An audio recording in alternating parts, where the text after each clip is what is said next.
Good morning, good afternoon, everyone. This is Namreen Jangir from Mother Shipanagar Senior Secondary School. I teach English here. Today we are going to read chapter number 10 of class 8. In the previous session, we have read half of the chapter and we come to know that now the boy Ernest has grown up as an old man, and there was a discussion between a poet who he used to be or resembles to be the as a great stone face. Okay तो आज हम पढ़ेंगे अपना chapter number 10 है class 8 का।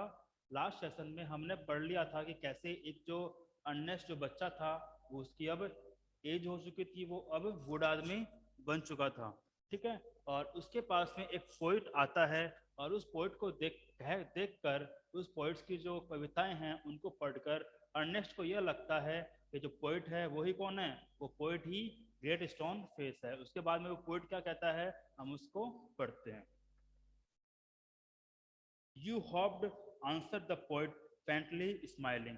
अब जब Ernest ने उसको कहा कि मुझे लगता है कि तुम ही वह ग्रेट स्टोन फेस वाले आदमी हो, तो पोइट क्या आंसर देता है? तो पोइट ने उत्तर दिया यू होप कि तुम ऐसी आशा करते हो, फेंटली स्माइलिंग हल्के से मुस्कुराते हुए, to find in me the kindness of the great stone face. क्या आशा करते हो? कि यह आशा करते हो कि जो ग्रेट स्टोन फेस की समानताएं हैं उन समानताओं को तुम मुझ में ढूंढ सको। I am not worthy to be its likeness. क्या बोला कि मैं इस जो ग्रेट स्टोन फेस है इसकी समानताओं के लायक नहीं हूँ। वर्दी का मतलब क्या होता है? वर्दी का मतलब होता है लायक होना। ठीक है,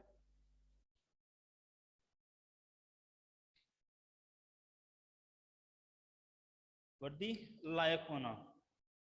एंड वाई नॉट आज द अर्नेस्ट, और अर्नेस्ट ने उसे सवाल किया कि क्यों नहीं हो।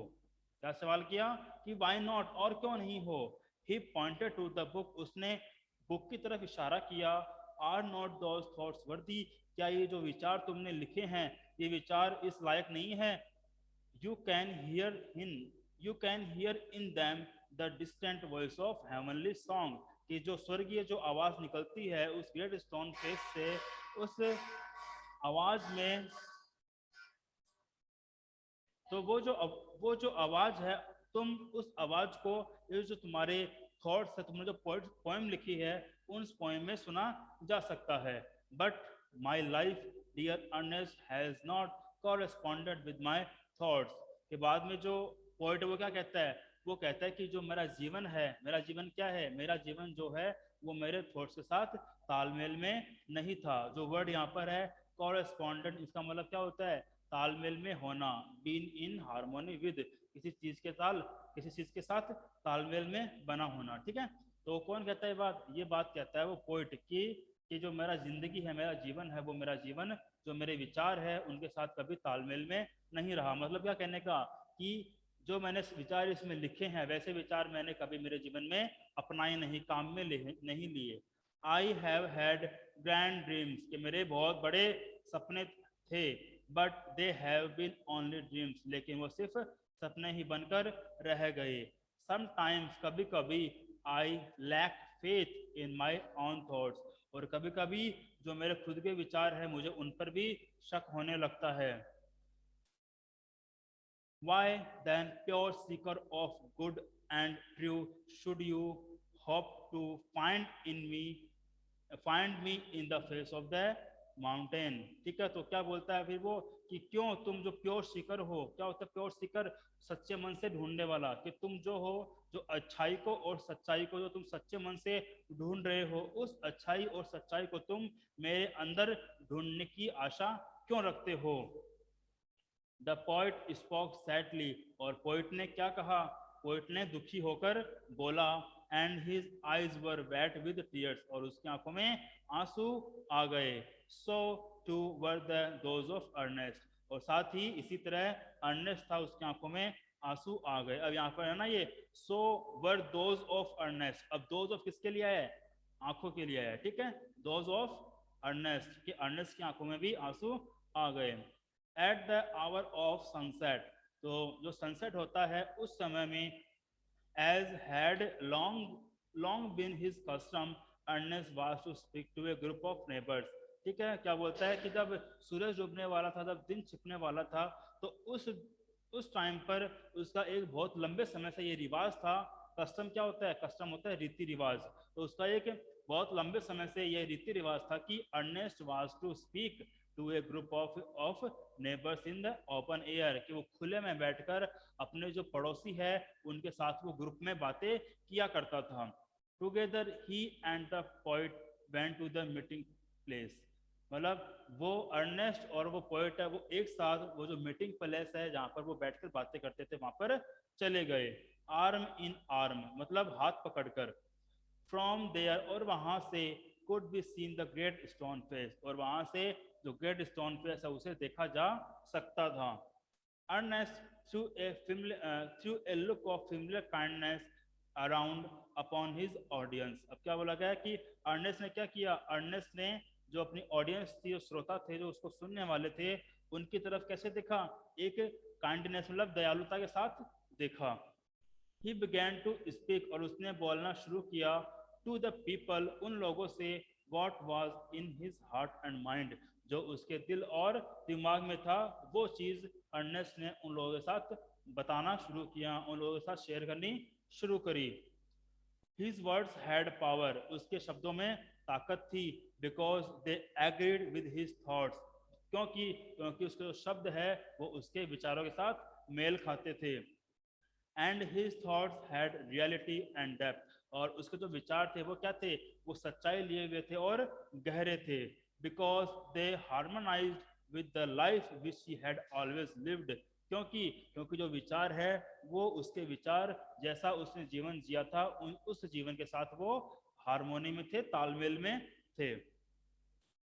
It was not mere breath that the preacher uttered, ठीक है, क्या बोला इसमें कि it was not the mere breath that the preacher uttered. इसमें मतलब क्या है कि जब वो बोल रहा था तो उसके बीच में एक सांस कोई आदमी लेता ना, उतनी भी आवाज कोई नहीं कर रहा था। They were the words of life, और जो वो बात बोले जा रहा था वो क्या थे? वो सारे शब्द क्या थे? वो सारे शब्द जीवन के शब्द थे। A life of good deeds and selfless love was melted into them। और ऐसा सुनकर ऐसा लगता था मानो कि जो अर्नेस्ट जो जीवन जी रहा था वो जीवन कैसा हो? वो जीवन एक good A life of good deeds, अच्छे कर्मों का जीवन था। एंड सेल्फलेस लव, और बिना स्वार्थ का जो लव है, जो प्यार था उसकी जिंदगी के अंदर, वाज मेल्टेड इनटू देम। और जब उनके शब्दों को सुनकर लगा कि वो सब कुछ जो अर्नेस्ट ने अपने जीवन में महसूस किया था, जो बिना सेल्फ का लव था, और जो उसका जो अच्छे कर्म थे, वो सारे अच्छे कर्म उस लोगों में, उन लोग सुनने वालों में, सब में समा गए हो।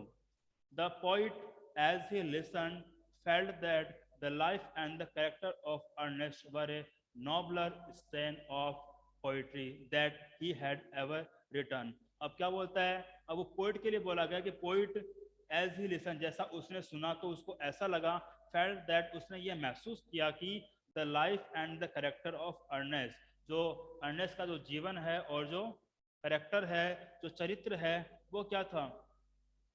वर ए नोबलर स्ट्रेन ऑफ पोइट्री, जो पोइट्री का जो सबसे महान काम होता है, सबसे महान रचना जो होती है, वो रचना वो क्या थी?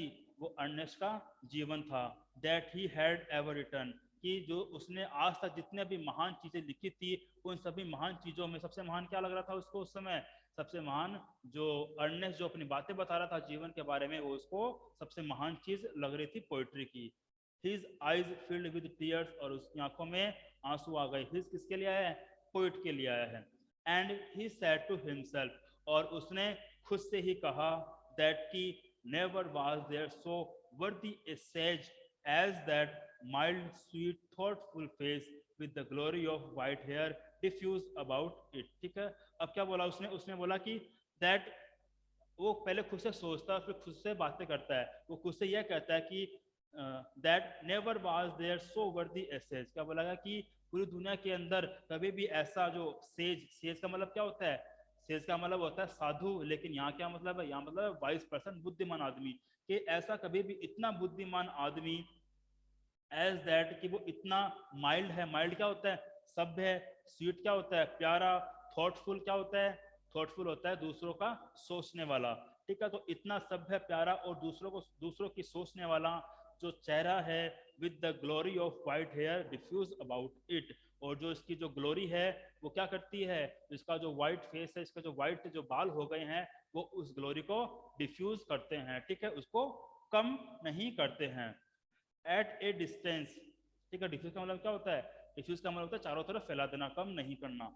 एट ए डिस्टेंस, तो थोड़ी ही दूरी पर, but clearly to be seen, लेकिन साफ रूप से देखा जा सकता था, high up in the golden light of setting sun, किसके अंदर, कि थोड़ी ही दूर के अंदर, जो जब दिन छिप रहा था, तो दिन छिपने पर जो जो सुनहरी रोशनी हो रही थी, जो कि थोड़ी ही दूर पर उसे देखा जा सकता था, appear the great stone face, वहां पर जो ग्रेट स्टोन फेस है वो सामने आता है, with white mist around it, कैसे, इसके चारों तरफ क्या हो, जैसे कि व्हाइट मिस्ट हो, मतलब बारिश के बाद जो धुंध हो जाती है उसको बोलते हैं अपन मिस्ट, ठीक है, और उसके चारों तरफ क्या था, उसके चारों तरफ सफेद रंग की धुंध फैली हुई थी, like the white hairs around the brow of Ernest, जैसे कि ऐसे इस तरह से वो लग रहा था जैसे कि मानो जो अर्नेस्ट के जो आईब्रोज है उसके जो चारों तरफ जो व्हाइट हेयर्स है, ऐसा ही रूप किसका दिख रहा था, ऐसा ही रूप उसका ग्रेट स्टोन फेस का दिख रहा था। एट दैट मोमेंट, और उस समय, Ernest face took on an expression so grand that the poet was moved to throw his arms up and shout. अब क्या बोला, अब उस समय क्या हुआ, Ernest face took on an expression, अब जो अर्नेस्ट का फेस था उसके ऊपर क्या आ गया, एक एक्सप्रेशन आ गया, एक बहुत बड़ा हाव भाव आ गया, इतना बड़ा हाव भाव आया उसको देख कर कि the poet was move to throw his arms up and shout, कि जो पोइट है वो उसको जोर से अपने हाथ खड़े किए और चिल्लाने लगा, क्या लगा, देखो, behold Ernest is himself the likeness of great stone face, क्या बोलता है कि बी होल्ड का मतलब क्या होता है, बी होल्ड का मतलब होता है कि सावधान हो जाओ, क्या हो जाओ, सावधान हो जाए, फिर ध्यान दो, ठीक है। आपने देखा होगा कभी कभी जो अपन सीरियल देखते पुराने जमाने के, उसमें वो एक ड्रम सा लेकर सबको बताने आते हैं, है ना, तो क्या करते हैं वो, बोलते हैं ना, सुनो सुनो सुनो, बोलते हैं ना, तो वैसे ये बी होल्ड है, मतलब सब लोग ध्यान दो, attention.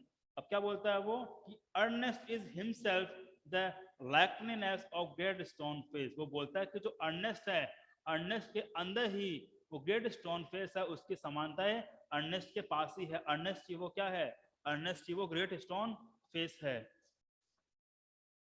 Then all people looked and saw that what the poet said was true, और सभी लोगों ने उस अर्नेस्ट की तरफ देखा, and saw that, और यह महसूस किया कि what the poet said, जो भी उस पोइट ने कहा था, उस कवि ने कहा था, was true, वो सब सच था, the prophecy was fulfilled, और इस तरह जो प्रोफेसी है वो पूरी हो गई, वो सच हो गई।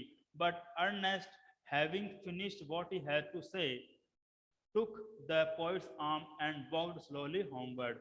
But क्या हुआ, लेकिन Ernest having finished what he had to say, जो उसे कहना था वो उसे कह दिया, और उसके बाद took the poet's arm, took मतलब लेना, यहाँ पर हाथ उखाड़ना नहीं है, या मतलब क्या है, उसका हाथ पकड़ा पोइट का, and walked slowly homeward, और धीरे धीरे घर की तरफ चला गया। देखो यहाँ पे लिखा है homeward, इसका मतलब क्या होता है, घर की तरफ, और वो धीरे धीरे चलकर घर की तरफ चला गया।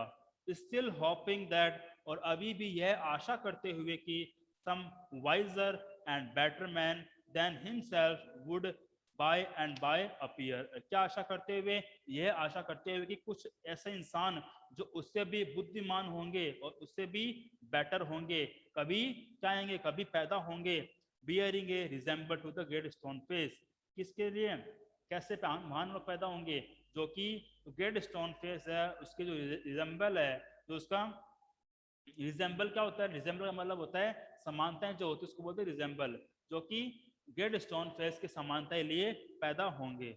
ओके स्टूडेंट्स, तो ये था अपना चैप्टर। आई होप आपको बढ़िया लगा होगा कि इस चीज में क्या था, इस चीज के अंदर जो अर्नेस्ट था, वो बच्चा था, वो उस ग्रेट स्टोन फेस के बारे में कहानियां सुनता है, और फिर वो क्या करता है, फिर वो ग्रेट स्टोन फेस के बारे में जो भविष्यवाणी होती है, उसमें जो आदमी पैदा होने वाला होता है वो उसके बारे में उसका वेट करता रहता है। लेकिन लास्ट में क्या होता है, लास्ट में जो पोइट होता है उसको एक आदमी मिलता है, वो पोइट क्या करता है, वो पोइट अर्नेस्ट में जो अच्छाइयाँ थी उस अच्छाइयों को ग्रेट स्टोन फेस का रिजेंबल्स है उससे मैच करता है, और यह कहता है कि अर्नेस्ट क्या है, अर्नेस्ट ही ग्रेट स्टोन फेस है। लेकिन अर्नेस्ट यह मानने के लिए तैयार नहीं है, क्योंकि अर्नेस्ट ऐसा सोचता है कि उससे भी महान कोई आदमी और उससे भी अच्छा कोई आदमी पैदा होगा। क्यों? क्योंकि वो यह मानता था कि उसकी अच्छाई जो है वो ग्रेट स्टोन फेस के बराबर नहीं है। ओके स्टूडेंट्स, तो ये था अपना chapter. See you in next session. Till then, take care. Goodbye. In the next session, we are going to start grammar. So I request every one of you to attend the class on time, or you will be lagged behind. Okay. Have a nice day.